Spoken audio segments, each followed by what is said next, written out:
Symptoms నాకు చాలా డిఫరెంట్‌గా ఉండింది.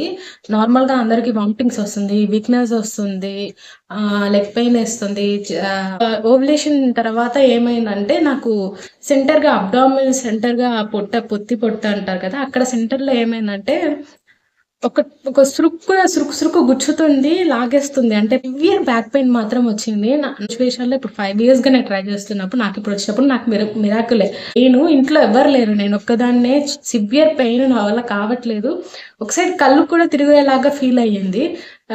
ఇంకెళ్ళి పడుకునేసాను. ఒక 10 మినిట్స్ పడుకునేసాను అంతే. తర్వాత హాయ్, హలో గైస్, అందరూ ఎలా ఉన్నారు? Welcome back to our YouTube channel.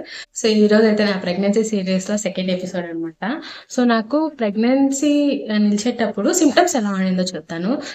Symptoms నాకు చాలా డిఫరెంట్‌గా ఉండింది. నార్మల్‌గా అందరికి వామిటింగ్స్ వస్తుంది, వీక్‌నెస్ వస్తుంది, లెగ్ పెయిన్ ఏస్తుంది. వాళ్ళు అసలు నిలవలేకపోతారు, ఫీవర్ వస్తుంది. సో, నాకిట్లాంటివేవీ రాలేదు. సివియర్ బ్యాక్ పెయిన్ మాత్రం వచ్చింది. నా నా నా నాకు మెన్స్ట్రువల్ టైమ్‌లో కూడా నాకంత బ్యాక్ పెయిన్ అయితే రానే రాదు. అసలు యాక్చువల్లీ నాకు బ్యాక్ పెయినే రాదు. నేనెప్పుడు నేను ఎప్పుడు ఫీల్ చేయలేదు నాకు బ్యాక్ పెయిన్ గురించి. పీరియడ్స్ అప్పుడు కూడా లెగ్ పెయిన్ వస్తుంది. అంటే సివియర్ అంటే గుంజుతున్నట్టు లెగ్ పెయిన్ మాత్రం ఉండేది. అండ్ మాత్రం నాకెప్పుడూ బ్యాక్ పెయిన్ ఉండేది కాదు. అసలు సివియర్ బ్యాక్ పెయిను, అసలు కూర్చోలేకపోయేదాన్ని. అండ్ వచ్చేసి లెగ్ ఒక 2, 3 డేస్‌గా బాగా పెయిన్ వచ్చింది. ఓహో! మేబీ పీరియడ్ వస్తుందేమో అనేసని నేనైతే అనుకున్నాను. తర్వాత ఓవ్యులేషన్ తర్వాత ఏమైందంటే నాకు సెంటర్‌గా అబ్డామినల్ సెంటర్‌గా పొత్తి పొట్ట అంటారు కదా! అక్కడ సెంటర్‌లో ఏమైందంటే ఒక ఒక సురుకు గుచ్చుతుంది, లాగేస్తుంది. అంటే ఇప్పుడు మనల్ని ఎవరైనా గట్టిగా పట్టుకుంటే ఎట్లుంటుంది? చాలా గట్టిగా పట్టుకుంటే అసలు విడిపించలేనంత గట్టిగా పట్టుకుంటే అక్కడ మనకు మజిల్ ఎంత పెయినొస్తుంది. సో, అట్లా పెయినొచ్చింది. అది కూడా నైట్ ఒక 9:30, 10:00 ఆ టైంకి ఆ పెయిను. ఇంట్లో ఎవ్వరు లేరు. నేనొక్కదాన్నే సివియర్ పెయిన్ నా వల్ల కావట్లేదు. ఒక సైడ్ కళ్ళు కూడా తిరిగేలాగా ఫీల్ అయ్యింది. ఇంకెళ్ళి పడుకునేసాను. ఒక 10 మినిట్స్ పడుకునేసాను అంతే. తర్వాత మరి నాకైతే ఆ పెయిన్ రాలేదు. కానీ బ్యాక్ పెయిన్ మాత్రం చాలా ఎక్కువగా ఉండింది. అండ్ నా వల్ల నిల్చుకునేదాన్ని కాదు, పడుకునేదాన్ని కాదు. అసలు ఇప్పుడు కూడా చాలా బ్యాక్ పెయిన్ ఉంది. పిల్లో పెట్టుకునేదాన్ని బ్యాక్ సైడు. ఇట్లా తిరిగి పడుకొని, అట్లా తిరిగి పడుకొని నిద్రే వచ్చేది కాదు.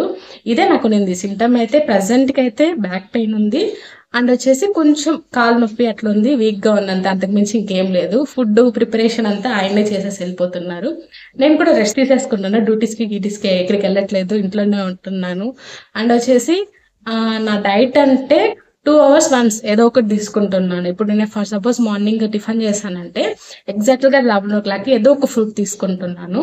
అండ్ 1:30, 1కి లేదంటే 12:30కి కూడా లంచ్ చేసేస్తున్నాను. అంటే నా ఆకలి బేస్ చేసుకొని ఉంది. 12:30, 1:30 లోపు లంచ్ చేసేస్తాను. అండ్ వచ్చేసి ఈవినింగ్ టైంలో టీ ఆర్ పాలు ఏదో ఒకటి తీసుకుంటున్నాను.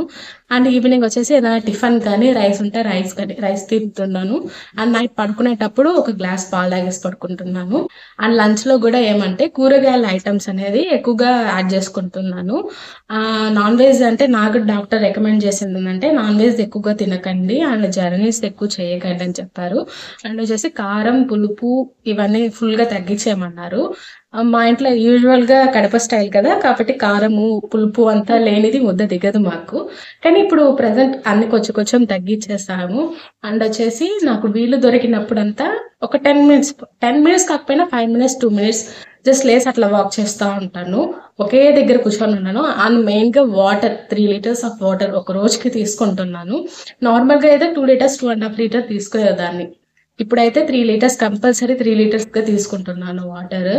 అండ్ వచ్చేసి ఆకలిగా అనిపించినప్పుడంతా ఏదో ఒక ఫ్రూట్ మాత్రం ఇంక్లూడ్ చేసుకుంటున్నాను. ఫర్ సపోజ్ ఇప్పుడు నాకు లంచ్ అయినా ఒక 1 అవర్, 1 ½ అవర్‌లోనే నాకేదైనా తినాలి అనిపించిందంటే ఒక బనానా తీసుకుంటున్నాను. అట్లా లేదు అంటే ఏదైనా ఒక వాల్‌నట్స్ కానీ ఏదో ఒక డ్రై ఫ్రూట్స్ తీసుకుంటున్నాను. సో, ప్రెగ్నెన్సీ టైంలో ఎట్లా అంటే మీరు తినే ఫుడ్ కన్నా డబులింతగా తినాలి అని చెప్తారు. మనం అంత తినక్కర్ల అవసరం లేదు. హెల్తీగా ఉండేది అండ్ ఫైబర్ కంటెంట్ ఎక్కువగా ఉండేది, ప్రోటీన్స్ ఇవి ఎక్కువగా ఉండేది తీసుకుంటేనే ఆల్మోస్ట్‌కి ఆకలేయదు మనకి. నేనైతే అలానే తీసుకుంటున్నా. నేను నార్మల్ తినే రైస్‌లోనే తింటున్నాను.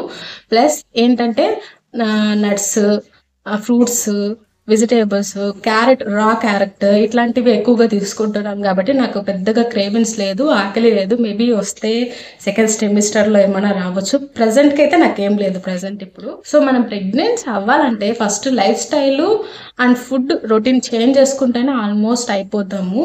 ఎందుకంటే ఇప్పుడున్న ఎన్విరాన్మెంట్కి ఇది కరెక్ట్గా కాదు. ఎందుకంటే ఇంతకుముందు ఇప్పుడు మా అత్త వాళ్ళ ఊరు సైడ్ ప్రెగ్నెన్సీ అంటే వాళ్ళకేం పెద్ద ఒక విచిత్రం, అద్భుతం కాదు. ఆ సైడ్ అంతా వాళ్ళకంతా అదంతా నార్మల్ థింగ్. అదే ఇక్కడ అనుకోండి, ప్రెగ్నెన్సీ అనేది రావాలి అంటే అదొక మిరాకిల్ లాగా మనం ట్రీట్ చేస్తున్నాము. సో మనకైతే మిరాకిలే. నా సిచ్యువేషన్లో ఇప్పుడు 5 ఇయర్స్గా నేను ట్రై చేస్తున్నప్పుడు నాకు ఇప్పుడు వచ్చినప్పుడు నాకు మిరాకిలే. అదే మా అత్త వాళ్ళకి చెప్తే సరేలే మా జాగ్రత్తగా ఉండు ఇట్లా చెప్పారే కానీ వాళ్ళేమో అదొక మిరాకల్గా, ఒక షాక్గా, ఒక సర్ప్రైజ్గా వాళ్ళు తీసుకోవట్లేదు. అది అక్కడున్న ఎన్విరాన్మెంట్కి, విలేజ్లో ఉన్న ఎన్విరాన్మెంట్కి, సిటీలో ఉన్న ఎన్విరాన్మెంట్కి, అక్కడ ఫుడ్కి ఇక్కడ ఫుడ్కి ఇవే తేడాలు ఉంటుందన్నమాట. సో మంచి ఫుడ్ తీసుకోండి, మంచి డైట్ తీసుకోండి. అండ్ ఏదో ఒక half an hour 20 minutes walk చేసినా చాలు. అండ్ నేను 1 month డైట్ చేస్తానని చెప్పాను కదా లాస్ట్ వీడియోలో. ఆ 1 month డైట్ చేసినప్పుడు కూడా నేను ఏం ఎక్సర్సైజ్ చేయలేదు. నాకు ఎక్సర్సైజ్ చేస్తే నేను ఇంకా వీక్ అయిపోతున్నానని నాకు తెలుసు. సో కాబట్టి నేనైతే ఏం ఎక్సర్సైజ్ చేయలేదు. ఓన్లీ నేను నా ఇంటేక్ తీసుకునేదాన్ని, వాటర్ ఇంటేక్ ఒక 3 liters తీసుకునేదాన్ని. అండ్ వచ్చేసి వీలు దొరికినప్పుడు ఒక హాఫ్ అన్ అవర్ వాకింగ్ చేసేదాన్ని. ఇంతే, అంతకు మించి నేను ఎక్కువైతే చెయ్యలేదు. మీరు కూడా అలానే ట్రై చేయండి. అండ్ 1 month చేసి వదిలేస్తే అంటే నాకు 1 monthలో అయ్యింది, మీకు 1 monthలో కాలేదని మొత్తం ఫీల్ అవ్వకండి. అది ఆటోమేటిక్గా రొటీన్ చేసేసుకోండి. ఇంతకు ముందు అయితే నేను 7:30కి 7 o'clockకి లేసేదాన్ని. ఈ డైట్ స్టార్ట్ చేసిన తర్వాత 6-6:30కి అంతా లేసేసేదాన్ని. అది అలవాటు చేసుకున్నాను. ఇప్పుడు నేను డ్యూటీ ఆగిపోయాను. నాకు నిద్రపోయే ఛాన్స్ ఉన్నా కూడా నేను 6:30 మ్యాక్సిమం 6:45, 6:40 లోపే లేసేస్తున్నాను. అది ఆటోమేటిక్గా మెలకు వచ్చేస్తుంది. నాకు అలవాటు అయిపోయింది ఆ స్లీపింగ్ రొటీన్ అనేది. ఒకవేళ నిద్రపోతే మధ్యాహ్నంలో ఒక 1 hour నాప్ వేస్తున్నాను అంతే. సో ఇవి ఫాలో చేయండి, ఆల్మోస్ట్ అన్నీ సరిపోతుంది. And thank you for watching my video. Bye.